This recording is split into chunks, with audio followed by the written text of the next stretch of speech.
La pensée positive pour démarrer l'année en force. Bienvenue dans ce premier épisode de l'année de Pensons positivement.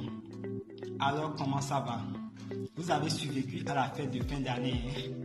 C'est le début d'une nouvelle année et je sais que beaucoup d'entre vous ont fait des résolutions. Mais voyons, qui ici a déjà abandonné ses résolutions de janvier avant même d'arriver à la fin du mois? Si c'est le cas, vous n'êtes pas seul. Mais aujourd'hui, on va parler de quelque chose qui va nous aider à commencer cette année sur de bonnes bases, la pensée positive. Et croyez-moi, ce n'est pas juste un truc qu'on dit pour faire joli. C'est un véritable moteur pour transformer vos rêves en réalité. Alors préparez-vous à accueillir cette nouvelle année avec un esprit plus positif que jamais.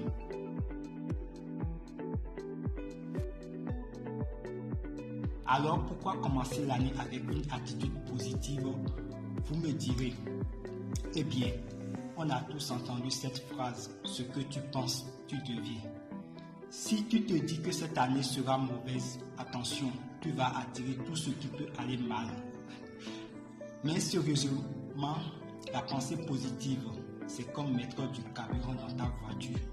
Si tu commences l'année en te disant « je vais y arriver », je vais faire de cette année la meilleure de ma vie.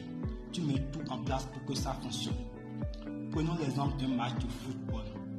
Vous savez, le foot, là où on voit souvent des joueurs se faire applaudir alors qu'ils n'ont même pas encore marqué. Quand tu vas sur le terrain avec une attitude positive, même si le match devient difficile, tu es plus à même de te relever, de changer ta stratégie et de marquer ton but.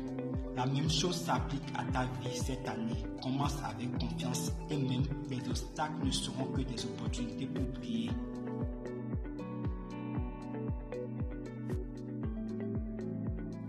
Bon, on est d'accord. Fixer des objectifs, c'est bien. Mais si tu te dis, cette année, je vais être milliardaire, sans plan, ça ne va pas le faire.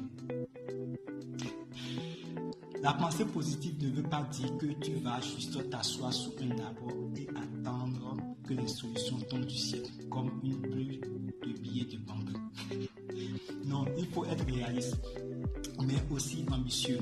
Fixe-toi des objectifs clairs, motivants et fais en sorte qu'ils soient accessibles.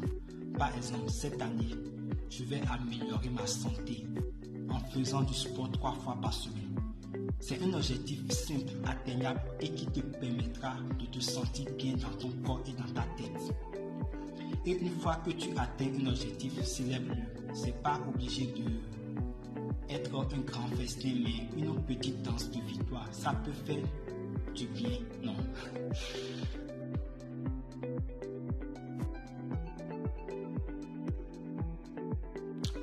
Vous voyez, beaucoup de gens commencent l'année avec des résolutions du genre « je vais perdre 10 kilos en 2 semaines » ou « je vais apprendre 5 langues en 3 mois ». Et quand la fin de janvier arrive, ces résolutions sont aussi disparues que la dernière portion de riz dans la casserole. L'idée ici, c'est de faire en sorte que vos objectifs soient réalistes. Ne vous mettez pas une pression inutile. Fixez des petites étapes. Puis avancez à votre rythme et surtout n'oubliez pas, c'est pas la quantité qui compte mais la qualité. Une petite victoire chaque jour est plus puissante qu'une grande promesse non tenue. Par exemple, si tu veux vraiment apprendre une nouvelle langue, commence par 10 minutes par jour. Regarde des vidéos, écoute des chansons ou même discute avec des amis dans cette langue. Petit à petit, tu verras les progrès. Mais surtout, ne sois pas trop dur avec toi-même.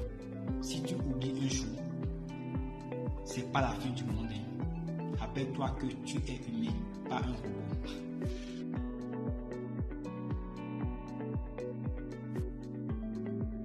Alors voilà, vous êtes prêts pour démarrer cette année avec un état d'esprit positif. Vous avez les outils pour définir des objectifs. Restez motivé et évitez les pièges des résolutions irréalistes.